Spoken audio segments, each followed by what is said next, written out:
ভেতরে ঢুকবো।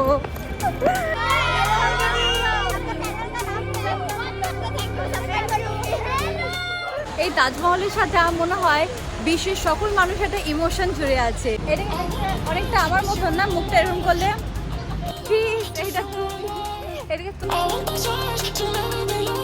Good morning everyone, high. আর আমার চ্যানেল তোমাদের সবাইকে ওয়েলকাম। আমি এখন কাঁচরাপাড়া স্টেশনে, আমার পিছন দিকে ট্রেন আসছে, এটা হলো লালগোলা ট্রেন। আর আজকে আমি যাচ্ছি কলকাতায় ইকো পার্ক ঘুরতে। তো ইকো পার্কে আমি আগেও গেছিলাম, কিন্তু ইকো পার্কটা এতটাই বড় যে পুরোটা ঘোরা সম্ভব না। তা আজকে আমি যাচ্ছি ইকো পার্কে 7 ওয়ান্ডার্স ঘুরতে। এই ট্রেনে আমি যাব না, কারণ এই ট্রেনে বিশাল ভিড় থাকে, এই ট্রেনে একদম জায়গা পাওয়া যায় না। তো আমি এরপর যে নেক্সট ট্রেন, সেই নেক্সট ট্রেনে যাবো। এখনও নেক্সট ট্রেন এখনও অ্যানাউন্স করেনি, দেখা যাক। এখন প্ল্যাটফর্মে ট্রেন চলে এসেছে, গেদে শিয়ালদা লোকালে যে ট্রেনটাতে যাবো। আর এই সামনে কত ভিড়, মানে আমি জানি না আমি জায়গা পাবো কিনা। এই যে কাঁচরাপাড়া ছেড়ে আমরা চলে যাচ্ছি।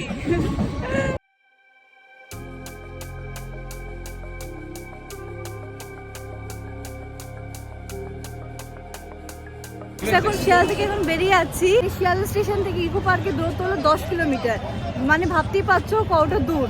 তো এখন আমি ক্যাব বুক করলে ইজিলি চলে যেতে পারবো। আর হাইওয়ের উপর দিয়ে যাচ্ছে আমাদের বাইকটা। আমরা এখন ব্রিজ ক্রস করছি, এই যে। আর মজার কথা হলো এখানে আমি থেকেছি, তোমরা তো দেখেছো এখানে আমি আর প্রিন্স কত ঘুরতাম। সামনে হলো নোটস রুম।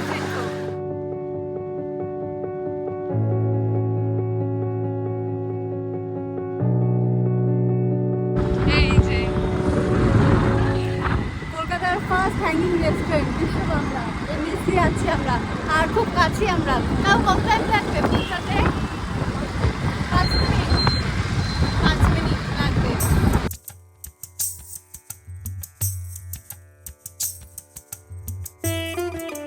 এই যে কাকু বাইকে করে আমি চলে এসেছি 4 নম্বর গেটে ইকো পার্কে। এখান থেকে সামনে পুরো দেখা যায় ভেতরে কি কি আছে। তো এখান থেকে আমি টিকিট কাটবো, টিকিট কেটে ভেতরে যাবো। একটা টিকিট, এইটা নিচে আমার টিকিট 30 রুপিস। আর একদম সামনেই টিকিট কাউন্টার। এখন এখান থেকে ভেতরে এন্ট্রি নেব। কোনটা? আই থিঙ্ক ওখান থেকে। এখন ভেতরে ঢুকবো। আজ ইকো পার্কে প্রচুর মানুষেরা এসছে, সবাই এখানে শুধু পিকনিক করতে এসছে। স্কুলের বাচ্চারা আমার সামনে। হাই করে দাও, হাই। नाम क्या है आप लोगों का? नाम क्या है? कौन से स्कूल से हो? अच्छा, सबाई आप मम्मी हो? आपका चैनल का नाम क्या है? ओके, थैंक यू, सब्सक्राइब करो।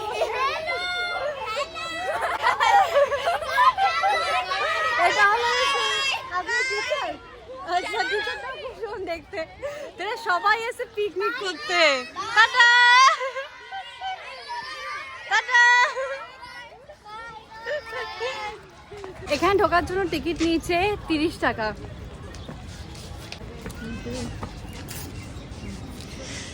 এখন এখান থেকে ঢুকবো। গেট দিয়ে ঢুকলেই যেটা সামনে চোখে পড়বে সেটা হলো এই যে বড় একটা পিরামিড, যেটা হলো গ্রিসের সব থেকে প্রাচীনতম আর বিশ্বের আশ্চর্যের মধ্যে একমাত্র। তো এইটা 3টে মানে এরকম বড় বড় পিরামিড রয়েছে, 3টে আলাদা রকমের সাইজে। এটা যেমন ছোট, এটা সব থেকে বড়। আর এই যে তো ভেতর দিয়ে জায়গা আছে যেখানে হয়তো ভেতরে পিরামিডের ভেতরে এক্স্যাক্টলি কি থাকে সেগুলো রয়েছে। এই যে কাজ করা রয়েছে।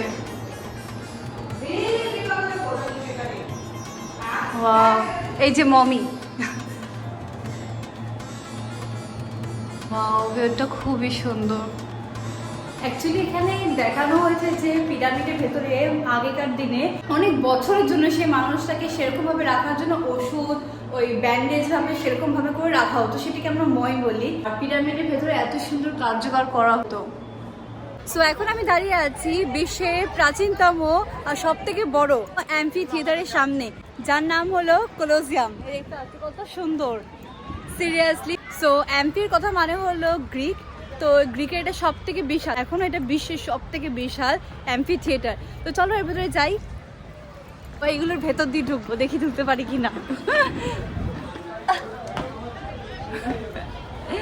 খুবই সুন্দর লাগছে। সো ভেতরটা হলো এরকম, এই ভেতরে 70 থেকে 80 খানা লোক বসতে পারতো, এরকম ভাবে তৈরি করা হয়েছে থিয়েটারটা। আর এর নিচে এরকম বলা হয় যে মৃত্যু লড়াই খেলা, মানুষের সাথে সিংহ বা ষাঁড় এরকম কিছুর মৃত্যু লড়াইকে জিততে পারে। এটি ছিল সেই টাইমে থিয়েটার, তো এরকম ভাবেই তৈরি। তো এখন আমি দাঁড়িয়ে আছি ক্রিস ডি রেডিমারের সামনে, পিছনে দেখতে পাচ্ছ এত বড় যিশু খ্রিস্টের মূর্তিটা। এটা ব্রাজিলের রিও ডি জেনেরিওতে অবস্থিত, আর এটা সব থেকে বড়। সকল রিও ডি জেনেরিওর মানুষেরা যাতে যিশু খ্রিস্টকে দেখতে পায়, তার জন্য এত উঁচু একটা টপে মূর্তিটা বানিয়েছে। আর মূর্তি দেখতে সত্যি খুব সুন্দর। ঠিক আমি যখন এসেছিলাম আমার বন্ধু ফিজের সাথে, তখন হয়তো এই পেট্রাটা ছিল না, আমার যেটা মনে হয় পেট্রা ছিল না, ঠিক আছে। বাট এখন এটা হয়েছে, এটা নতুন হয়েছে। এখানে ঢুকবার সামনেই রয়েছে এই যে মই ময়ে ময়ে ময়ে ময়ে। এটা হচ্ছে জর্ডনের পেট্রা শহর, আর বলা হয়েছে এই শহরটি অনেক প্রাচীন শহর, আর এর ভেতরে অনেক কারুকার্য নকশাও রয়েছে, যেটা একটা পাহাড় বেলে পাথর দিয়ে তৈরি। সেই পাহাড় কেটে তার মধ্যে দিয়ে এই শহরটি তৈরি হয়েছিল, যেটি অনেক দিন ধরে লুকোনো ছিল। এটাকে দেখতে অনেকটা আমার মতন না, মুখটা এরকম করলে। তো এগুলোকে বলে মোয়াই। মোয়াই হচ্ছে ইস্টার দ্বীপে অবস্থিত আগ্নেয়গিরির দ্বারা তৈরি, কিছু কিছু মানুষেরা তৈরি করেছে। এইটাকে দেখতে মনে হয় একটা ফিজের মতন। ফিজ এইটা তুই, এটাকে তোর মতন দেখতে, আর এটা আমি আমার মতন।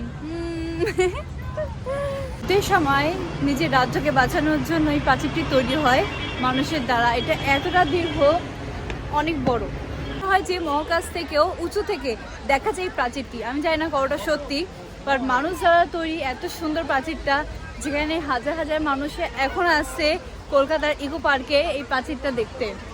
এই তাজমহলের সাথে আমার মনে হয় বিশ্বের সকল মানুষের একটা ইমোশন জুড়ে আছে, সকল মানুষের ছুটে আসে তাজমহল দেখতে। কারণ এই তাজমহলের পিছনে রয়েছে দুই মানুষের প্রেমের গল্প, একটা পবিত্র প্রেমের গল্প। সম্রাট শাহজাহান তার স্ত্রী মুমতাজের জন্য এই সুন্দর মার্বেলের তৈরি এই তাজমহল তৈরি করে। সিরিয়াসলি এত সুন্দর যে মানে চোখ ধাঁধিয়ে আমার মতন। তো এখানে আসার আমার খুব ইচ্ছা ছিল। আর মানে এটা নকলই বলা যায়, যেটা আসল না, বাট নকলটাই এত সুন্দর, মানে আসলটা কত সুন্দর হবে। আমি স্ক্রল করে থাকি তাজমহলে কখনো গেলে আমি তাজমহলের সামনে এরকম মানে একটা ভিডিও বানাবো, ওরকম ভিডিও বানাবো। এখনো যেতে পারিনি, বাট সিরিয়াসলি এখানে যতবারই আসি তাজমহলটা যতবার দেখি আমার মানে ওই স্বপ্নটা, ওই ড্রিমটা মানে বারবার আমার চোখে ভাসে। একটা ইমোশনাল সত্যের স্বপ্ন, আমি জানি না কবে হবে বা যেদিন হবে আমি তো তোমাদের সাথে শেয়ার করবো, আর সেদিন অনেক ভিডিও বানাবো, অনেক ভিডিও। তো আজকে ইকো পার্কের ভিডিওটা এখানেই শেষ করছি। একা এসলাম, অনেক মজা করেছি। তোমরা বলো যে আমার ভিডিওটা তোমাদের কিরকম লেগেছে। আর আমি একাই মজা করেছি, আমার সাথে কোনো বন্ধু আসেনি। তো এখন এখান থেকে বাস ধরবো, বাস ধরে এই যে বাড়ি যাবো। তো তোমরা কমেন্টে জানিও, লাইক করো আর বন্ধু বান্ধবের সাথে শেয়ার করো, আর চ্যানেল সাবস্ক্রাইব করা ভুলো না কিন্তু। আর পাশে বেল আইকনটা ক্লিক করো যাতে আমার সব ভিডিও তোমাদের কাছে আসে। তো বাই বাই আর গুড নাইট।